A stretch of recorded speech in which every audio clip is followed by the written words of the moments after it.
ಆದ್ರೆ ಉಪೇಂದ್ರ ಅವರ ಒಂದು ಪ್ರಶ್ನೆ, ನಮ್ಮ ಕನ್ನಡ ಸಾಹಿತ್ಯ, ಸಂಸ್ಕೃತಿ, ಸಂಗೀತ, ಕಲೆ ನೀವೇನಾದ್ರೂ ಹೇಳಿ, ಇದು ಭಾರತದ ಯಾಕೆ ಇಡೀ ವಿಶ್ವದ ಯಾವುದೇ ಭಾಷೆಯ ಸಾಹಿತ್ಯ ಸಂಗೀತಕ್ಕೆ ಸರಿಸಮನಾಗಿ ನಿಲ್ಲಬಲ್ಲಂತಹ ಯೋಗ್ಯತೆ ಉಳ್ಳಂತ ಭಾಷೆ, ಅದ್ಭುತವಾದ ಭಾಷೆ ಕನ್ನಡ, ಅನುಮಾನವೇ ಇಲ್ಲ.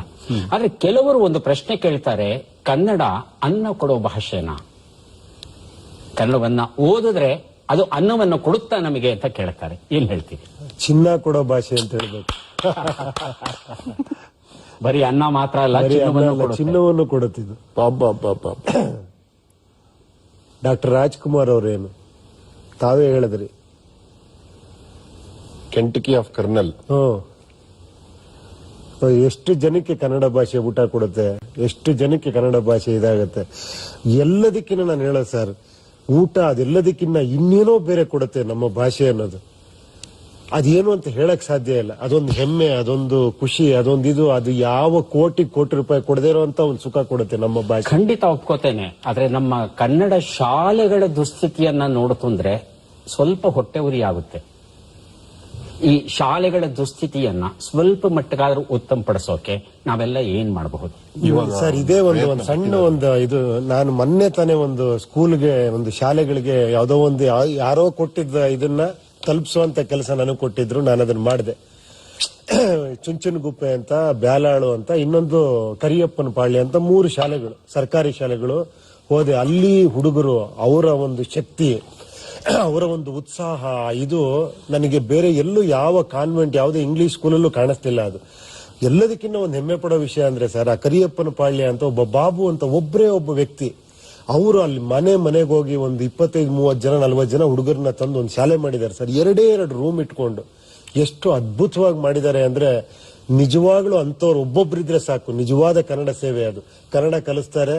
50 ಜನ ಮಕ್ಕಳು ಎಷ್ಟು ಡಿಸಿಪ್ಲಿನ್ ಆಗಿ, ಎಷ್ಟು ಶಿಸ್ತಿಂದ ಕೂತಿದ್ರು ಅಂದ್ರೆ, ಒಂದು ಪುಸ್ತಕ ಅವ್ರಿಗೆ ಕೊಟ್ರೆ ಬಂದು ಸೆಲ್ಯೂಟ್ ಹೊಡೆದು ಆ ಪುಸ್ತಕ ನಿಸ್ಕೊಳ್ಳೋರು, ಅಷ್ಟು ಸೈಲೆಂಟ್ ಆಗಿ ಕೂತಿದ್ದಾರೆ. ಅಷ್ಟು ಒಂದು ಶಾಲೆ ಅಂದ್ರೆ ಒಬ್ಬ ವ್ಯಕ್ತಿ ಕೈಲಿ ಅದಾಗುತ್ತೆ ಅಂದ್ರೆ ಯೋಚನೆ ಮಾಡಿ, ಯಾಕಾಗಲ್ಲ. ತುಂಬಾ ಸ್ವಚ್ಛವಾಗಿ ಇಟ್ಕೊಂಡಿದ್ದಾರೆ. ಆಮೇಲೆ ಕ್ಲಾಸ್ ರೂಮ್ ಅಲ್ಲೆಲ್ಲ ಎಲ್ಲ ಬೇರೆ ಬೇರೆ ಬೇರೆ ಇವಾಗ ಹಣ್ಣುಗಳು, ಹೂವು ಎಲ್ಲ ಇದನ್ನ ಇಷ್ಟದನ್ನ ಹೆಂಗ್ ಮೇಂಟೈನ್ ಮಾಡ್ತೀರಾ ನೀವು? ಇದನ್ನ ಕಿತ್ತಾಕಲ್ವಾ ಮಕ್ಕಳು ಅಂದ್ರೆ, ಕಿತ್ತಿದ್ರೆ ಅವ್ರು ಕಲ್ತರು ಅಂತ ನಾವು ಕೀಳ್ಬೇಕಾದ್ರೆ, ನಾನು ಎಷ್ಟೊತ್ತಿ ಕಿತ್ತರು ಮತ್ತೆ ಕಟ್ತೀನಿ. ಇದಕ್ಕಿನ್ನ ಕನ್ನಡ ಸೇವೆ ಇನ್ನೇನ್ ಮಾಡಕ್ ಸಾಧ್ಯ? ಅಂದ್ರೆ ಕನ್ನಡಿಗ ನಿಜವಾಗಿ ಎಲ್ಲೋ ಒಂದು ದೊಡ್ಡ ಮನಸ್ಸನ್ನ ಮಾಡಬೇಕಾಗಿದೆ, ತನ್ನನ್ನ ತಾನು ಏಳಿಸ್ಕೋಬೇಕಾಗಿದೆ. ನಿದ್ರೆ ಮಾಡ್ತಿದ್ದಾನೆ ಸ್ವಲ್ಪ ಮಟ್ಟಿಗೆ. ಈಗ ಒಬ್ಬ ವ್ಯಕ್ತಿ ಇಂತಹ ಸಾಹಸವನ್ನ ಮಾಡಿದ್ದಾನೆ. ಹಳ್ಳಿಗಳಲ್ಲಿ ಒಬ್ಬೊಬ್ರು ಮೇಷ್ಟ್ರು ಬಂದ್ರೆ, ನಿಮ್ಮಂತ ಒಬ್ರು ಮೇಷ್ಟ್ರು ಈ ತರ ಒಂದು ಕಾರ್ಯಕ್ರಮದಲ್ಲಿ ಕೂತ್ರೆ, ಅದಕ್ಕಿನ್ನ ಇನ್ನೇನು, ಖಂಡಿತ ಕನ್ನಡ ಖಂಡಿತ ಇದಾಗತ್ತೆ.